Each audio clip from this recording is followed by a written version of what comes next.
Новинарите неретко се перципираат како дежурни виновници за некоја лоша состојба.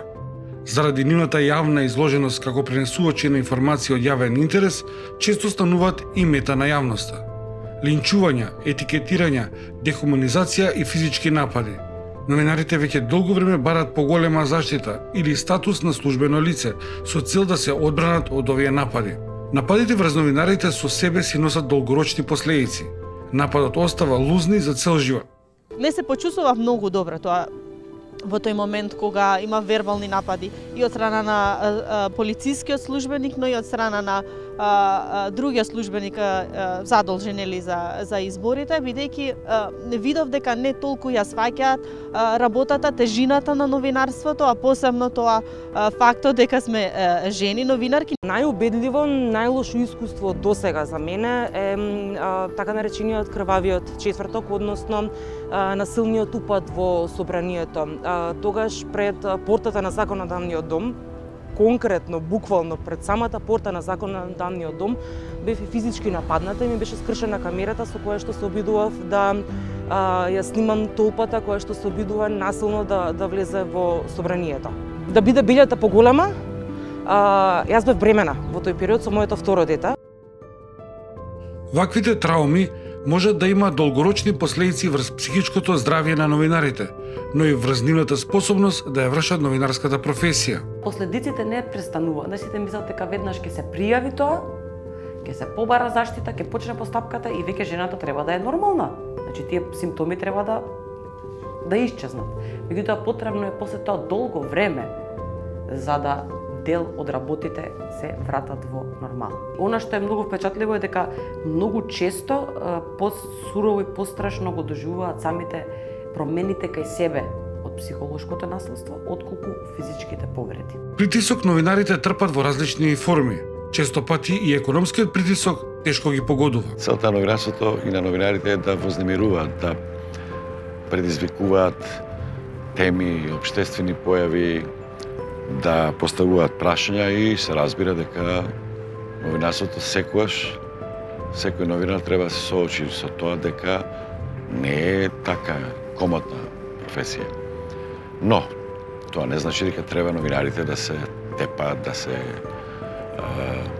малтретираат, да им се прават закани со семејни последици, односно со крајно семејни насоки и така натаму. Сум имал доста такви ситуации, меѓутоа не сум обрнал внимание. Еднаш пријавив, знам, во МВР и рекоа заштитници немаш гајле, пораки ми стигнува на СМС за некои ставови во емисијата што ги кажував, и тоа ништо не се случи, ниту од тие што се заканува, ниту пак од МВР дека ме заштитиле. Ја дури имам и обратни насоки, обратни примери, кога официјалните институции ми праќа неформални закани, онака предупредувања, зошто така постапувам, зошто го рушам системот, зошто се мешам во работите на полицијата, во работите на безбедносните служби и така натаму. Трауми и психички немири има и кај колегите кои посетуваат некои настани и случувања кои можат да остават трајни последици врз нивото психофизичко здравје. Ако почнем од мојот почеток, во времето на монизмот, можам да констатирам дека новинарите беа безбедни. Но исто така треба да посочам дека во тој период па и немаше ситуации на некаква небезбедност во смисла на некои воени действија како што се случија подоцна, нели, на просторите на поранешна Југославија, на заедничката држава.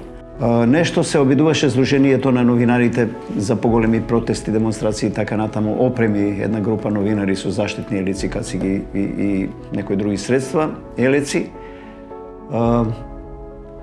Се уште нема во нашава земја, во Македонија, нема таа култура кон јавноста, култ кон јавноста и култура кон новинарите и кон новинарството, како една фела, како едни група работници кои работат во името на граѓаните, на тие што се задоволни и во името на тие што не се задоволни. Значи, од тој аспект, мислам дека ќе треба малку време, но за среќа, во целиот овој период на мојот работен век, Во Македонија поминавме низ некои ситни престрелки и така натаму во времето на транзицијата, но одевме на просторите на поранешна Југославија, Хрватска, Босна, делови на Србија, Косово. Исто така имаше кризни ситуации каде што не бевме заштитени, значи тотално.